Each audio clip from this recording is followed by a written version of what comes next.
혹시 자궁질환 때문에 수술까지 받았는데도 계속 반복되는 통증에 지쳐 있지는 않으신가요? 어쩌면 우리가 당연하게 여겨왔던 생각들을 완전히 뒤집어 봐야 할지도 모릅니다. 오늘은 자궁 건강에 바라보는 정말 놀랍고 새로운 관점들을 하나씩 파헤쳐 보겠습니다. 자, 바로 이 질문에서부터 시작해보죠. 눈에 보이는 혹만 떼어내면 정말 이걸로 끝인 걸까? 아마 자궁질환으로 오랫동안 힘들어하셨던 분들이라면 마음속 깊은 곳에서 이 질문을 수없이 되뇌셨을 거예요. 정말 큰 용기를 내서 수술을 받았는데 왜 이 고통은 자꾸만 나를 다시 찾아오는 걸까요? 맞아요. 현실은 참 답답하죠. 한쪽에는 부작용이 걱정되는 호르몬 치료가 있고요. 다른 한쪽에는 재발의 위험을 늘 안고 가야 하는 수술이 있습니다. 결국 우리는 다시 근본적인 질문으로 돌아올 수밖에 없는 거예요. 과연 눈에 보이는 것만 없애는 게 진짜 해결책이 될 수 있을까요? 좋습니다. 그럼 이 지긋지긋한 고통의 고리를 끊어내기 위해서 우리가 대체 뭘 놓치고 있었던 건지 그 첫 번째 이야기부터 한번 시작해 보겠습니다. 먼저 아주 중요한 개념 하나를 짚고 넘어가야 해요. 한의학에서는 예로부터 자궁이나 난소에 생기는 모든 종류의 덩어리를 통틀어서 징가라고 불렀습니다. 이건 그냥 혹 하나를 가리키는 말이 아니에요. 그보다는 몸 안에 무언가 비정상적으로 뭉쳐있는 상태 자체를 의미하는 훨씬 더 넓은 개념이라고 보시면 됩니다. 여기서 정말 기가 막힌 비유가 하나 나옵니다. 수술로 혹을 떼어내는 걸 병든 나무에서 열매만 툭 따내는 것에 비유하는 건데요. 어떠세요? 정말 와닿지 않나요? 근본적인 원인, 그러니까 이 병든 열매를 맺게 한 토양 자체가 바뀌지 않는 한 그 자리에는 언젠가 또 다른 병든 열매가 열릴 수밖에 없다는 거죠. 그렇다면 그 문제의 토양은 대체 뭘까요? 바로 자궁의 환경 그 자체입니다. 한의학에서 가장 경계하는 게 바로 이 허약하고 차가운 자궁, 다시 말해서 꽁꽁 얼어붙은 땅 같은 상태예요.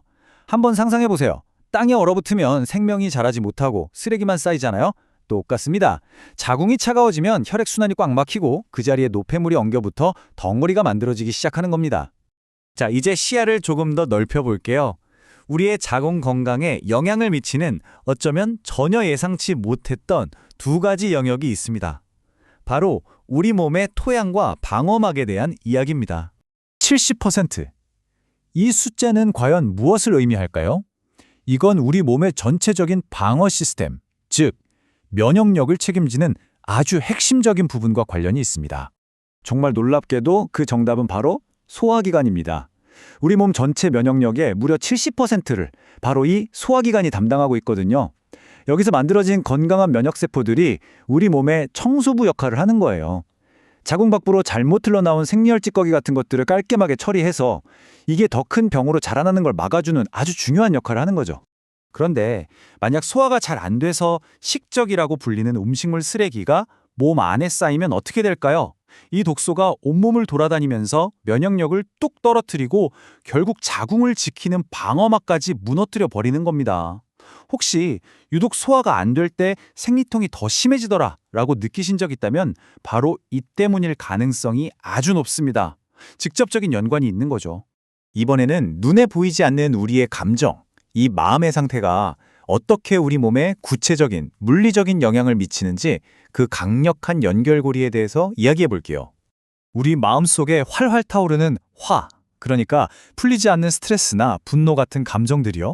이게 그냥 사라질까요? 놀랍게도 그 뜨거운 에너지는 없어지지 않고 우리 몸 아래쪽으로 향합니다. 그리고 아랫배에서 차갑고 단단한 얼음 덩어리로 변해버려요. 보이지 않던 감정이 손으로 만져지는 물질이 되는 그런 순간인 거죠. 제가 개인적으로 정말 흥미없다고 생각했던 부분이 바로 이 지점인데요. 한의학에서는 스트레스를 그냥 하나로 퉁쳐서 보지 않고 그 결을 섬세하게 구분해서 접근한다는 점이에요. 예를 들면 걱정과 생각이 너무 많아서 기운이 빠지는 스트레스랑 분노와 억울함 때문에 속에서 뭔가가 꽉 막히는 스트레스는 원인도, 증상도, 그리고 당연히 치료법도 완전히 다르다는 거죠. 정말 섬세한 접근법 아닌가요? 병원 가서 검사란 다 해봤는데 아무 이상이 없대요? 그런데 왜 내 배는 찢어질 것처럼 아픈 걸까요? 그 답이 바로 여기에 있을 수 있습니다. 기실증. 말 그대로 눈에 보이지 않는 기운, 즉 에너지가 꽉 막혀버린 상태를 말하는 거죠.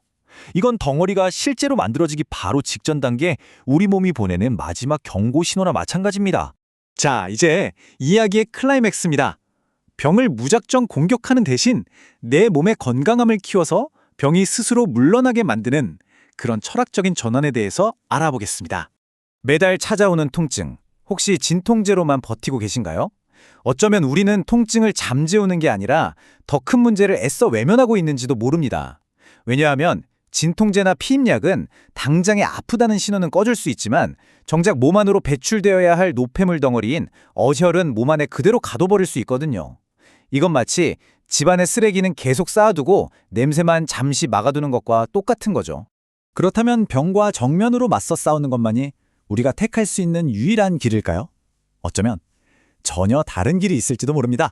한의학은 바로 그 다른 길을 보여줍니다. 양정적 자재라는 철학인데요. 이게 무슨 뜻이냐면 내 몸의 바른 기운, 즉 정기를 잘 길러주면 병적으로 쌓인 덩어리는 저절로 사라진다는 뜻입니다. 병과 싸워서 이기는 게 아니라 내 몸의 힘을 키워서 병이 더 이상 머물 수 없는 환경을 만들어주는 것. 와, 이건 정말 관점의 대전환 아닌가요? 네, 맞습니다. 목표는 공격이 아니라 회복이에요. 메마른 땅에 물과 영양분을 충분히 주면 새싹이 스스로 땅을 뚫고 돋아나듯이 우리 몸이 스스로 병을 이겨낼 수 있는 힘을 되찾도록 도와주는 것. 그것이 바로 진짜 치료의 핵심이라는 거죠. 자, 그럼 마지막으로 이 멋진 철학을 어떻게 현실에서 구체적으로 적용할 수 있을지 내 몸의 회복 스위치를 켜는 방법에 대해서 이야기해 보겠습니다. 여기서 가장 중요한 건 내 몸이 지금 나에게 어떤 신호를 보내고 있는지를 정확히 알아차리는 겁니다. 예를 들어서 배를 따뜻하게 찜질하거나 손으로 지그시 눌렀을 때 통증이 좀 편안해진다면 그건 에너지가 부족하다는 허증 신호예요. 반대로 손도 못 댈 정도로 통증이 극심해진다면 그건 노폐물이 꽉 막혔다는 실증 신호죠. 이 둘을 제대로 구분하는 것에서부터 진짜 나에게 맞는 치료가 시작되는 겁니다. 특히 요즘을 살아가는 많은 여성분들은 과로, 스트레스, 또 무리한 다이어트 때문에 이미 에너지가 바닥난 상태, 즉 정기고갈 상태에 놓여 있는 경우가 정말 많아요. 이렇게 이미 방전된 몸에 대고 무조건 덩어리만 제거하겠다고 덤비는 공격적인 치료는 오히려 남아있는 마지막 힘까지 뺏어가는 일이 될 수 있다는 거죠. 자, 지금 잠시만요. 이 설명을 들으시면서 당신의 아랫배에 가만히 손을 한번 얹어보시겠어요? 어떤 느낌이 드세요? 따뜻한 온기가 느껴지시나요? 아니면 어딘가 모르게 차갑고 단단하게 뭉쳐있는 긴장감이 느껴지시나요?